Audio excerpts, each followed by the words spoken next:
Current নাই জেনেও ফোনে চার্জ দেওয়াটাকে বলে সরলতা। কারেন্ট আসার পর ফোনে চার্জ হচ্ছে মনে করাটা হলো বিশ্বাস। 3 ঘন্টা পর এসে দেখলাম ভুলে সুইচ দেই নেই, এটা হচ্ছে বোকামি। যা হয়েছে বাদ দিয়ে আবার সুইচ দেওয়াটাকে বলে ক্ষমা। সুইচ দেওয়ার পর আবার কারেন্ট যাওয়াকে বলে মন ভাঙা। কারেন্ট আসতে লেট হবে ভেবে ফোনটা হাতে নিয়ে বাইরে চলে যাওয়াটাকে বলে কনফিডেন্ট। 3 ঘন্টা পর বাসায় এসে শুনলেন আপনি বেরিয়ে যাওয়ার সাথে সাথেই কারেন্ট চলে আসছে, এটা হচ্ছে কাটা ঘায়ে নুনের ছিটা। আবার তাড়াতাড়ি করে চার্জে ঢুকানোর পর সাথে সাথে কারেন্ট চলে যাওয়াটাকে বলে ছেঁকা। কারেন্ট আসতে পারে ভেবে 3 ঘন্টা বাসায় বসে থাকা হলো অপেক্ষা। 3 ঘন্টা অপেক্ষা করে নিজের উপর বিরক্ত হয়ে মন খারাপ করাটাকে বলে ডিপ্রেশন। ফ্রেন্ডের বাসায় কারেন্ট আছে ভেবে বাসা থেকে বের হয়ে যাওয়াটা হচ্ছে বিকল্প ব্যবস্থা।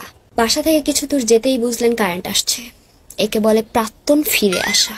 বাসা যাবেন নাকি ফ্রেন্ডের বাসা যাবেন এটা নিয়ে চিন্তায় পড়ে যাওয়াই হচ্ছে কনফিউশন। বাসায় কিছু দূর ফিরে যেতে আবার কারেন্ট চলে যাওয়াটাকে বলে প্রাক্তনকে বিশ্বাস করে বাস খাওয়া।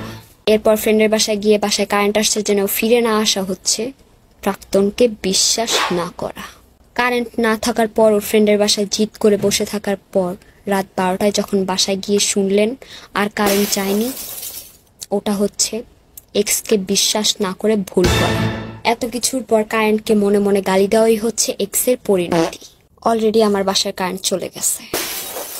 যাই হোক, কষ্ট করে ভিডিওটা দেখলেন, এখন like, comment, share, follow, subscribe না করাটা হচ্ছে বিশ্বাসঘাতকতা।